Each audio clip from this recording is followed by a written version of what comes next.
Have you ever noticed how animals seem to find us when we least expect them? My name's Tarzana, and this is the story of how a simple hike with my dog Fred turned into one of the most unforgettable days of my life. I packed the usual: water, snacks, his food ball, and off we went into the wild. The trail was alive with bird song and sunlight dripping through the canopy. Everything felt calm, until it didn't. About 30 minutes in, Fred stopped dead. His ears perked up, tail straight as a stick. At first, I thought it was a gecko, or maybe one of those wild chickens that love to surprise hikers. But then, I heard it. A faint, broken mew. Out from under a fern, a tiny black kitten stumbled into the light.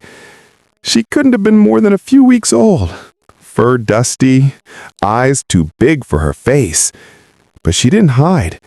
She walked straight toward Fred, like she already knew him. I froze. Fred leaned down, sniffed her once, and then, gently, he licked the top of her head.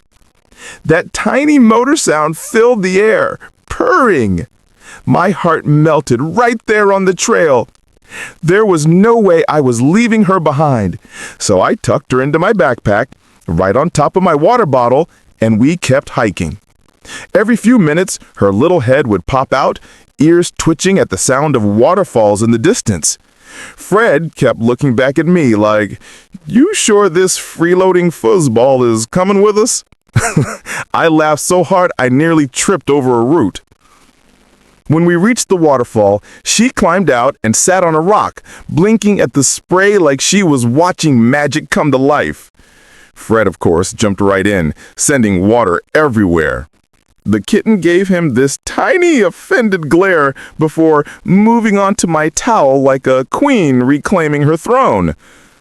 It was chaos, but the sweetest kind. On the way back, the kitten decided she was done with the backpack. She climbed out, curled up in Fred's food bowl, and refused to move. So there I was, hiking down a muddy trail, holding a dog bowl with a kitten inside, while my dog proudly marched beside me like this was totally normal. People passing by couldn't stop laughing. One guy shouted, "Guess that's her Uber now." I nearly dropped the bowl from laughing.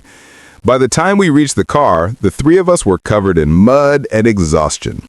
Fred curled up on the back seat, the kitten snuggled against his paw, and for a moment, the only sound was their breathing. Soft, steady, safe. That night, I couldn't stop thinking about her. That brave little creature who walked out of the forest and straight into our lives. The next morning, I made it official. I named her Bouquet, from bowl and hiking, because that's how our story began. One bowl, one trail, and one unexpected friendship. Now, Fred and Bouquet are inseparable. He still lets her nap in his bowl, though it's a tight fit these days. And every time I see them together, I'm reminded. Sometimes saving an animal doesn't feel like rescue. It feels like finding a missing piece of your heart. If this story touched you, don't forget to hit like, share your own rescue story in the comments, and subscribe for more moments that remind us how love always finds a way, even in the wild.